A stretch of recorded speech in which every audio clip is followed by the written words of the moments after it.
Hello everyone, thank you for joining me. Welcome to video number 2, well project video number 2 of the 12 Days of Crafting Advent Calendar series that I am doing. So if you joined me for my last video, you will have seen me create this birthday card using product from the Advent Calendar, and I've come to create again, and I am not a tidy crafter, and in fact when I filmed my last video I walked away from my desk with everything still strewn everywhere, but on this occasion I'm really glad that I did. So I came back to my desk and I still had this piece of patterned paper sitting on my desk, along with the embellishments that I'd been using, the twine, the card itself, and I've got my little box of all of the goodies that came out of the Advent Calendar just to the right hand side of me. And I had an idea. Now, I have somebody in mind for this birthday card, and as part of their birthday present, they are receiving a book. And I looked at this piece of designer series paper and I thought that looks perfect for a bookmark. So I'm going to create a bookmark, but a slightly different sort of bookmark, because I'm going to create a shaker bookmark. Now, this is not something that I have ever done before, so, and I haven't sort of created a mock-up of it. This is genuinely my first go at doing it, so it might be a complete disaster, but hopefully not. We shall see. So this piece of designer series paper is going to be a weird measurement. So it's like 5 1/4 centimeters. So it was originally 6 by 6, and then I've cut off the 10 centimeters for my card front. So it's a 6 by 6 piece with 10 centimeters cut off, which is why it's a weird measurement of 5 1/4-ish centimeters. And if I was to flip it over and measure in inches, it's about 2 1/8. So this is the strip of paper that I'm working with. I have got a cello bag here. These are the cello bags that I use for my 6 by 6 designer series paper. You could use one of the clear envelopes from Stampin' Up that are the like C6 size. It doesn't matter, whatever kind of clear envelope. You could even use the packaging from the calendar itself. You know, or you could decide that you're going to make a smaller one, and actually that's got a hole in it, probably not that one, but you could use this one, or you could use you could make a smaller one from the clear bag that the Memories Are More and the embossed card is in. So to start, I'm going to slide my designer series paper into my clear envelope. I'm going to scooch it all the way in there. And now that I have done that, I'm thinking about the best way to seal up that side. So I'm going to use my trimmer, and with my cutting blade I'm going to cut down and have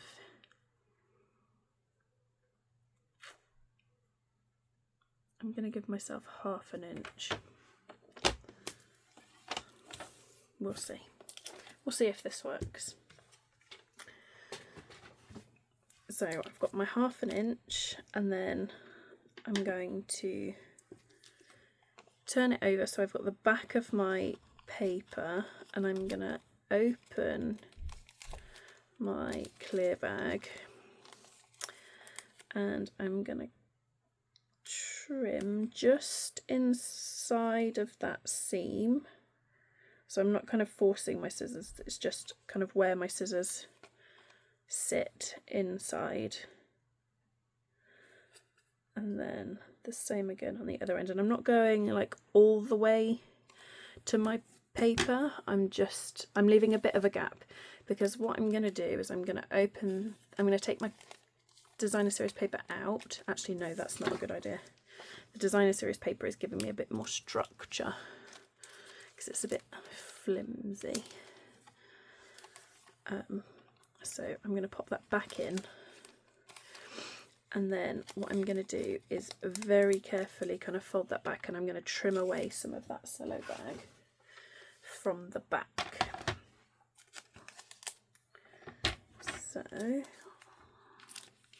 just going to kind of pop it on the track, and there is no precise measurement for this, just go for it. So then what I've kind of effectively done is create like a tab, and then we're going to fold this over, and it just means that there's going to be a little bit less bulk on that reverse side because we've trimmed it down, and it means I don't have to worry about trying to seal the two parts and then also stick it down. So what I'm going to do now is I'm going to take some tear and tape, and I'm going to run really close to that edge. You probably can't see, and sorry if my head got in the way then. So I'm going really close to the edge, and then just pull back just a tiny bit and tear that off, and then give it a good press down. So we're ready to do our next step, which is to pop our embellishments inside. So I'm using this set. You could use the sparkly gold if you wanted to. I've stuck with these because I used the little gold flowers on my card, but what I did do is I've meticulously gone through this little pile of them, and I've pulled out the like very 3D bows, and I've pulled out the 3D hearts as well, and actually in the little bit that I had put in the bowl, there was only one of the they're really pretty. There was only one of the little butterflies, so I've just taken that out, so that the gold tone is just the gold flowers that match my card. So what I'm going to do is I'm going to carefully, she says, carefully just tip those into there, and then I'm going to kind of shake them along a little bit so that we're not too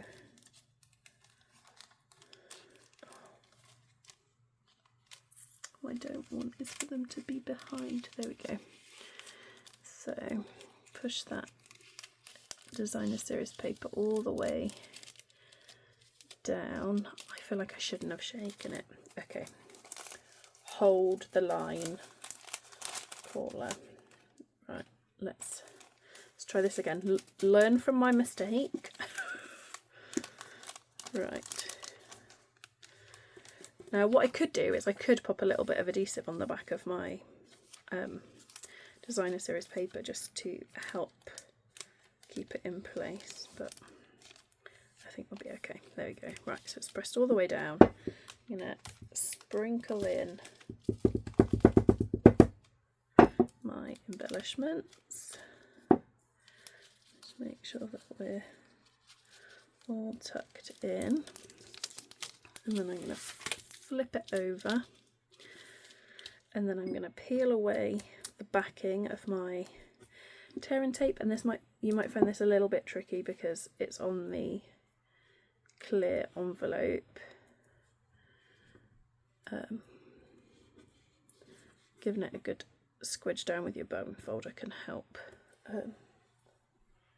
but I don't know where I've put my bone folder actually. It's normally right next to me, but it is not there. There we go. And then I'm just going to bring that edge up all the way so it's nice and tight. And I'm going to start in the middle and then just push out to both ends like that. And we've got our little shaker. And then because it's a bookmark, and all good bookmarks, all good paper bookmarks have some kind of ribbon or twine or tassel. So I'm going to use the 1/8 of an inch circle punch from, I can't remember what it's called. It's a trio of punches, and I'm going to slide it down. So I'm going to go down far enough that I'm punching into the designer series paper like that, and that's going to help hold my designer series paper in place. Now I like the idea of it being a tassel, so I'm going to do some loops. Oops, let's go maybe like 12 centimeters, and it doesn't have to be perfect, just going backwards and forwards to get like a good quantity of twine. And then so that end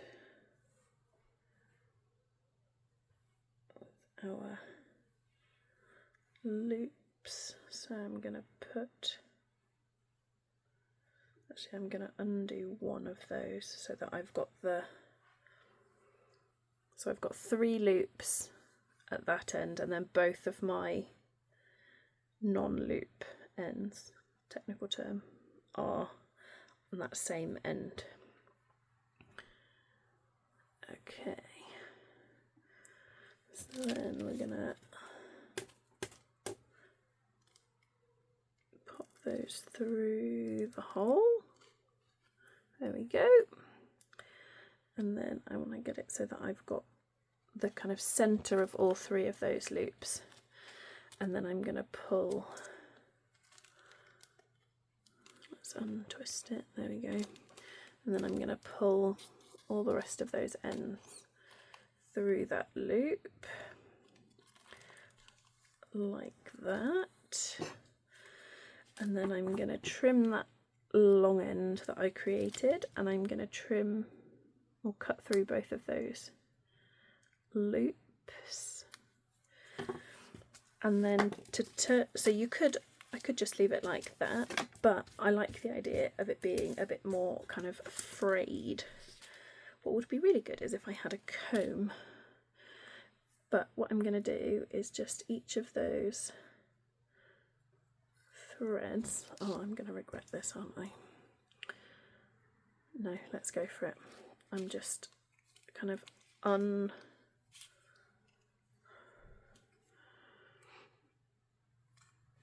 untwisting so that it becomes like lots of threads instead of just one thread. And actually you could do it on all of them, you could do it on a couple of them. A comb would be really helpful because you could just comb through and they would separate out. I think actually it might be easier to try and unfurl them from this end, perhaps. Yeah. There we go. And then just kind of pull through gently with my snips. There we go. That's the way to do it. And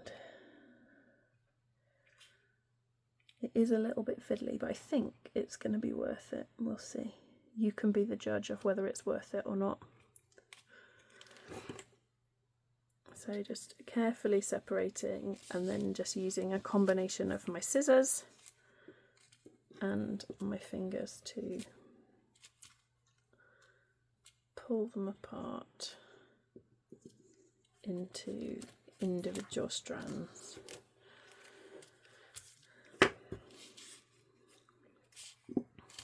So we're getting there. You get the idea. Maybe I won't make you sit through all of it. Maybe we'll just finish off this one, and then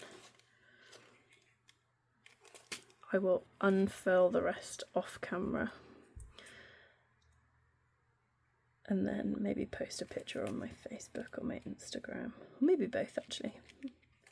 Put it on Facebook and Instagram, and you can let me know whether you think it was worth it or not. I mean, already I'm kind of thinking probably not. I think I might just stop there. There we go. It's got a little bit more to it, where a couple of them have been unravelled, so they're a bit more kind of wavy. There, that'll do. There we go. So now we have a birthday card and a matching bookmark, and you could add extra decoration to the front of it if you wanted to. I am tempted to add a little bit of ephemera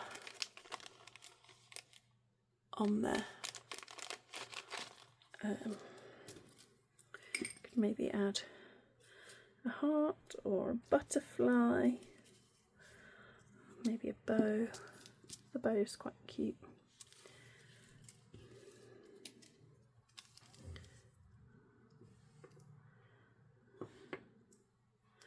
So I might just add the little banner just to cover up where that seam is, and then call it good. Let's do that. Let's not make it too fussy. I get myself in a bit of a pickle sometimes, so I'm like, I need something else, and then there's too many options and it's too hard to decide. And then I end up getting carried away and I do more than I should and think, oh, I should have stopped at that point. So let's just pop that on there, aiming for nice and straight. There we go. That's cute. And then it's like a little book tab as well. Let's pop the rest of those back in their little bag, because we've got 10 more projects to create with our advent calendar. I mean, there's so much in this advent calendar. You can definitely create a lot more than 12 projects, but my plan is to show you 12 project ideas, and then you can create as much as you like with it. It's just to give you some ideas and some inspiration. So that's it for today. So that is projects 1 and 2. I hope you've enjoyed today's video. I'm sorry that it was a bit kind of higgledy-piggledy. I didn't really have like a proper plan. I just, like I say, I came back to my desk and the piece of paper was sitting there next to the birthday card, and I'd already had in mind who the birthday card was going to be for, and then I was putting the present together today and thought, do you know what would be really good with that? A bookmark. And then I came to my desk and there was that piece of paper, and I thought, I have to do a bookmark. So I hope you've enjoyed today's video. If you have, I would love it if you would give it a like, and if you haven't already, I'd love it if you'd consider subscribing to my channel. I say it all the time, but I do a little happy dance every time I get a new subscriber. Thanks so much for joining me. I do hope that you'll join me again for project number 3. Thanks, take care, see you soon. Bye for now.